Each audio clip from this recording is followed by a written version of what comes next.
Okay, so let's talk about something you've probably seen everywhere online, the dopamine detox. It's this huge trend that promises to fix our fried attention spans and totally rewire our brains. But is there any real science behind it, or is it just another social media myth?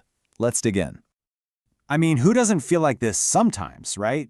You know that feeling you're just drowning in a sea of notifications, endless scrolls, and easy distractions?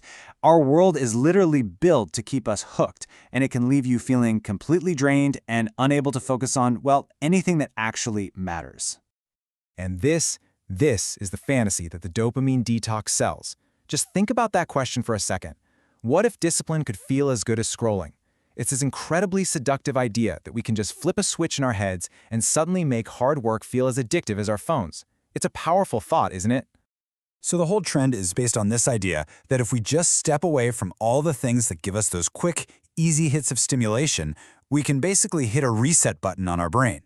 The promise is that you'll get your focus back, you'll start enjoying the slower things in life again, and you'll finally break that cycle of needing instant gratification. And this is where it all gets really interesting.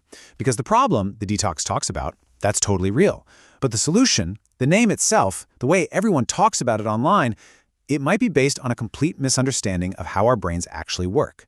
The science, it turns out, is a lot more nuanced than the hype. All right, so let's do it. Let's separate the facts from the fiction. What is really going on in our brains when we talk about dopamine? It's time to get into the actual neuroscience behind this buzzword. So here's probably the biggest misconception out there. Most of us think dopamine is the pleasure chemical. You get a reward, you get a hit of dopamine. But that's not quite right. Science shows that dopamine actually spikes in anticipation of a reward. It's the chemical of wanting, not having. It's that itch, that drive that makes you swipe or click or play one more round. And this brings us to the most crucial point. The phrase dopamine detox is, scientifically speaking, nonsense. It's impossible. You literally can't get rid of dopamine, and trust me, you absolutely wouldn't want to. It's a fundamental neurotransmitter that you need for basic things like moving, sleeping, and just functioning. A severe lack of it is actually linked to things like Parkinson's disease. So here's where you can really see the disconnect. The hype says you're fasting from a chemical to reset your brain, but the science says you're abstaining from impulsive behaviors. It's actually a classic psychological technique, a form of cognitive behavioral therapy, or CBT, that's designed to help you manage compulsive habits. So how did we even get here? Well, the term was actually created back in 2019 by a psychiatrist named Dr. Cameron Sapah. He was very clear that this was a CBT technique for his clients in Silicon Valley, and he said the name dopamine fasting was not meant to be taken literally. But, it was a catchy name, it blew up online, and just morphed into this extreme idea of avoiding all pleasure, which was never, ever the point. Okay, so if it's not a real detox, then what's the useful part here? What is the actual, valuable practice that's buried underneath this super misleading name? Let's take a look at what actually works. The real goal here is something psychologists call stimulus control. And it has nothing to do with trying to directly manipulate your brain chemicals. It's all about consciously managing your environment and your habits so you're less dependent on those easy, impulsive, high-stimulation rewards. So how do you actually do this? Well, it's a pretty simple four-step process. First, you have to get specific and identify your problem behaviors. Not just everything fun, but the things that feel compulsive. Second, you schedule a specific time to just not do them. Third, and this is so important, you have to replace that habit with something slower, like reading a book or going for a walk. And finally, when you're ready, you can reintroduce those activities, but you do it with intention, not just out of mindless habit.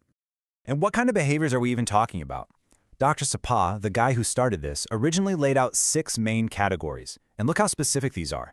We're talking about things like emotional eating, or compulsive shopping, or just mindless scrolling. It was never about avoiding fun. It's about tackling the very specific, compulsive behaviors that are actually getting in the way of your life. Now, I gotta be honest with you. If you try this, you need to be prepared. It is not gonna be easy, especially at first. This quote from someone on Reddit who tried it, it just nails that initial feeling. You feel anxious, itchy, restless. It's a real feeling of withdrawal because your brain is so used to that constant drip of stimulation. But here's the secret sauce. That discomfort, that feeling that this really sucks, that's the sign that it's working. That's what withdrawal feels like. Your brain is being forced to adapt and recalibrate its reward system. A lot of people quit right at this point, but if you can just push through that initial phase, that's where the real breakthrough can happen. So, Now that we understand the real mechanism here, let's zoom out and look at the bigger picture. Who is this practice actually for? Who should probably avoid it? And really, what's the whole point of doing this anyway? A really important question comes up a lot in these conversations because dopamine is so central to our understanding of ADHD. So should someone with ADHD even try something like this? And on this, the science is pretty clear. Research suggests that ADHD is already linked to having lower baseline levels of dopamine. So trying to fast from activities that give you that stimulation is probably not going to be helpful, and it could actually make symptoms worse. The expert advice is pretty consistent. If you have ADHD, you should definitely talk to a doctor before you try anything like this. You know, this really gets to the core of what this practice is trying to achieve.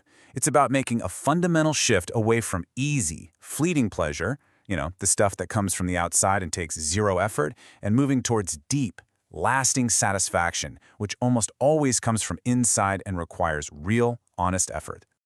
And that, right there, is the whole point. This isn't about becoming some kind of monk who hates fun. It's about retraining your brain to value the deep sense of contentment you get from doing hard things, like finishing a big project, or learning a new skill, or having a really deep conversation, over the cheap thrill of one more notification. So, we'll end with this thought.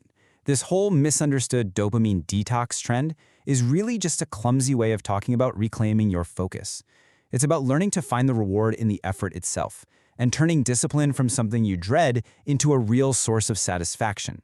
So the real question to ask yourself is, what's the hard thing that you're willing to learn to love?